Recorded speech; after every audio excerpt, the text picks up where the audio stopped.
आलसी बेटा। गंगापुर गांव में वरालैया नाम का एक किसान रहता था। उसका इकलौता बेटा था सूरी। वरालैया को जमीन से कुछ भी तकलीफ नहीं थी।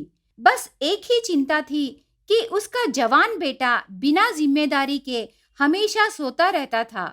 बेटे को डांट डांट कर वरालैया को तंग आकर चुप हो जाता है।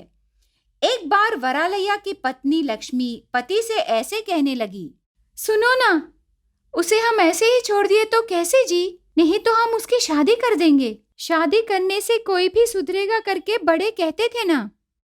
पगली, जब बड़े वो बात बोले तब बच्चे बात सुनते थे और मासूम थे।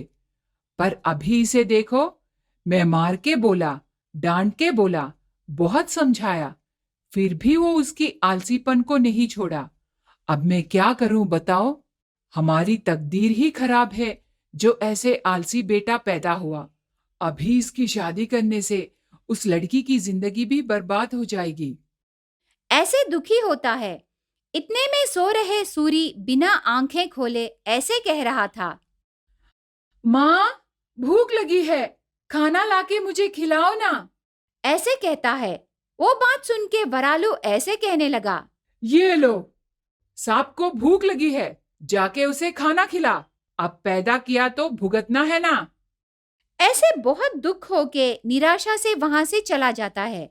ऐसे खेत जाने के बाद उसके खेत के कामों में सहायता करने के लिए तनख्वाह लेकर काम कर रहे सीनू वरालैया से ऐसे कहता है, चाचा, मुझे शहर से कॉलेज में सीट आया। इतने दिनों से तुम्हारे पास काम करके तुम्हारे दिए पैसों से मैंने पढ़ाई की। आगे से मैं कॉलेज को चले जाऊंगा। तुम काम करने के लिए किसी और को देख लेना।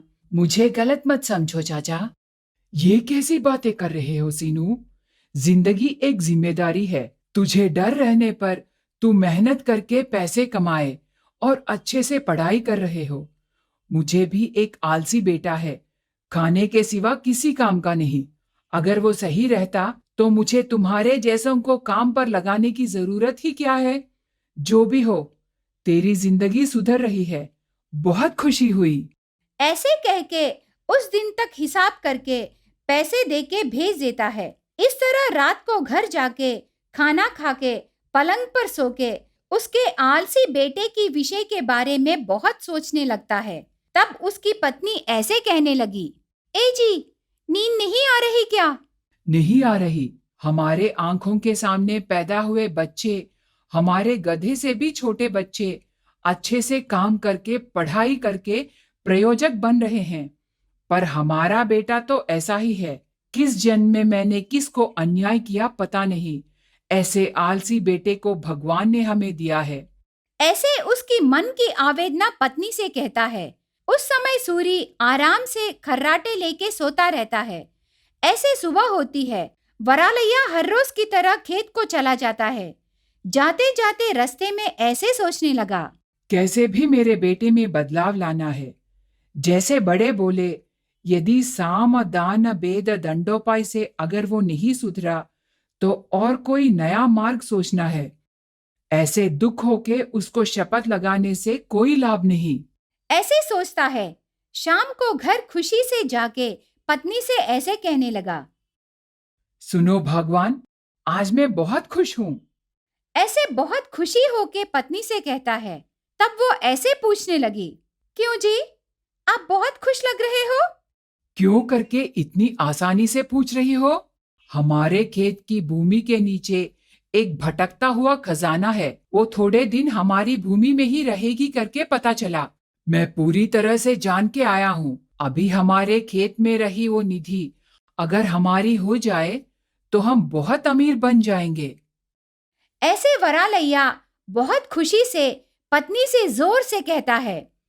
तब गहरी नींद में रहे सूरी की नींद खुलकर उनके खेत में रही निधि के बारे में ऐसे सोचने लगा, आहा, तो आगे से यही व्यंजन नहीं, अच्छे अच्छे व्यंजन खा सकते हैं और नया रेशमी बिस्तर खरीद के उसके ऊपर आराम से सो सकते हैं। ऐसे सोचता है।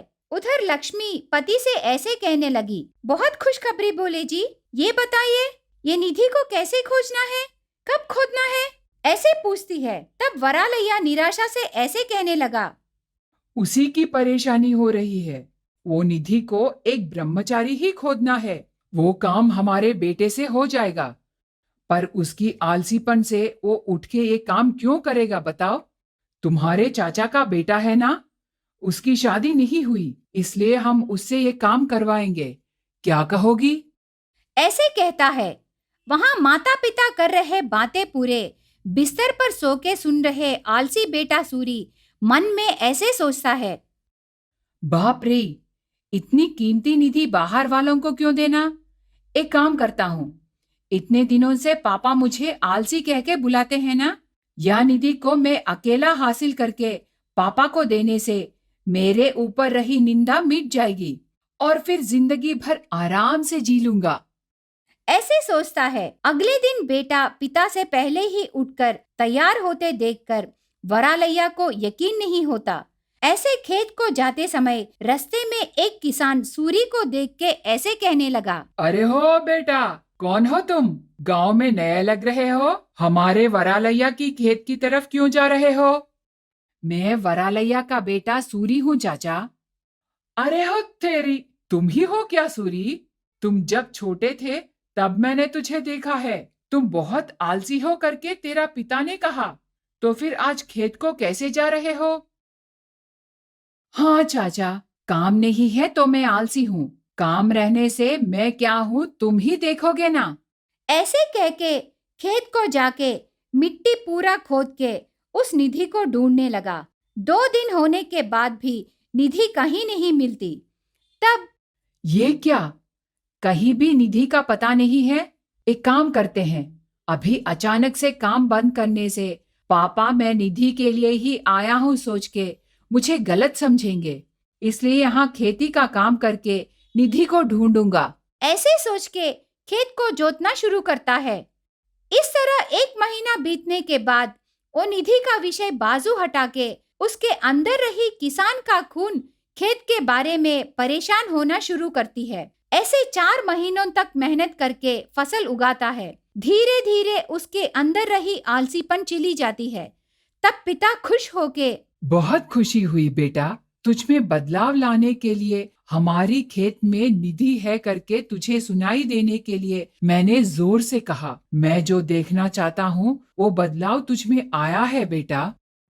हाँ पापा, किसी भी इंसान को उसके संकल्प और क्षमा से ज्यादा कोई भी निधि नहीं है।